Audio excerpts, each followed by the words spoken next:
Hello, welcome to the Basketball Soapbox. I'm your host, Dane Daly. Thank you guys for joining me. Don't forget to like, comment, and subscribe as we continue during this NBA season. And this will be season 3, episode 15 for the podcast here. And I'm just here to talk about one thing.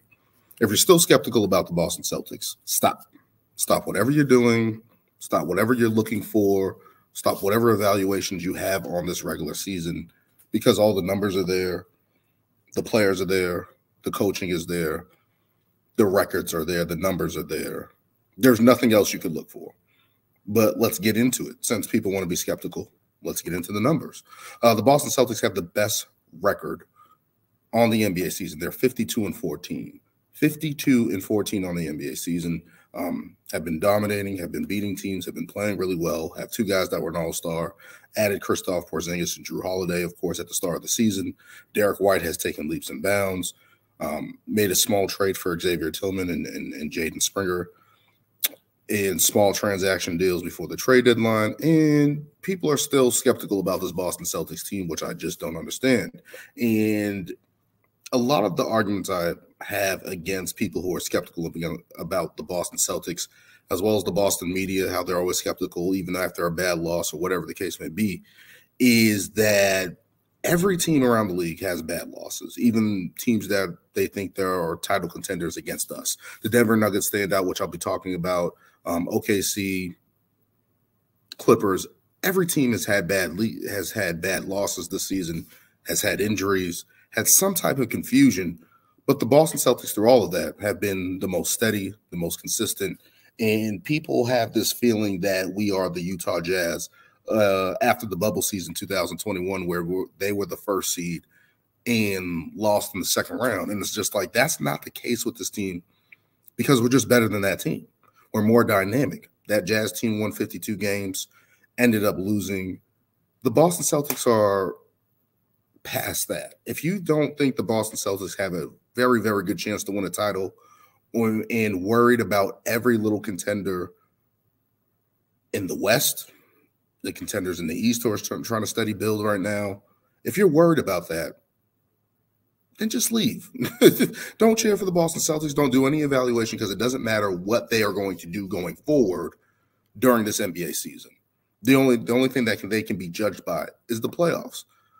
But to kind of calm those nerves down and kind of look at the numbers of the Boston Celtics and look at what they have done over the course of the season, let's get into it. The numbers for the Boston Celtics.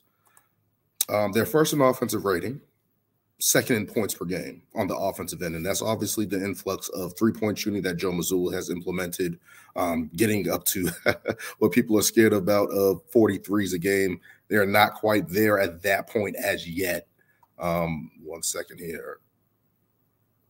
But yeah, people are scared of that whole 30 threes a game. They are currently at 42.4. So Joe Mazzulla doesn't have his wish, but we're still shooting the most. We're still making the most. We shoot the third highest percentage in the league at 38%. Obviously, that's added with the added boost of Kristaps Porzingis to the offense, spreading the floor open, playing 5 out. Jrue Holiday is a knockdown shooter in the corner. Derek White has been able to knock down his threes. Tatum, when he's on, can knock down his threes. Jaylen Brown has improved as a three-point shooter.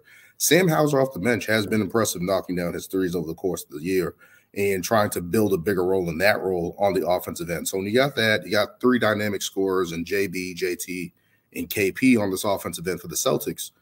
It's very dynamic. And then Derek White can get off. And Jrue Holiday, who knows when he's going to have a big game. He's sacrificing right now, but he's even capable of having a big game as well. You got Al Horford, Peyton Pritchard off the bench, shooting the 3 as well. But getting to the defensive side of the ball, we're second in defensive rating behind only the Minnesota Timberwolves with 110.4 rating, and opponents were 6th in the league in opponents' points per game at 109.7. So when you look at that standpoint from the Boston Celtics, that their offense is as efficient as it is, their defense is tops in the league on both sides in terms of fast breaks, points in the paint, taking away things that are easy for the team, the opposition.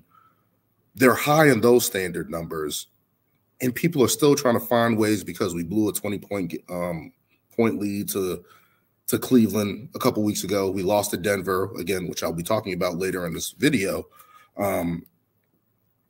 And people are just trying to find anything to nitpick at the Boston Celtics, especially clutch time.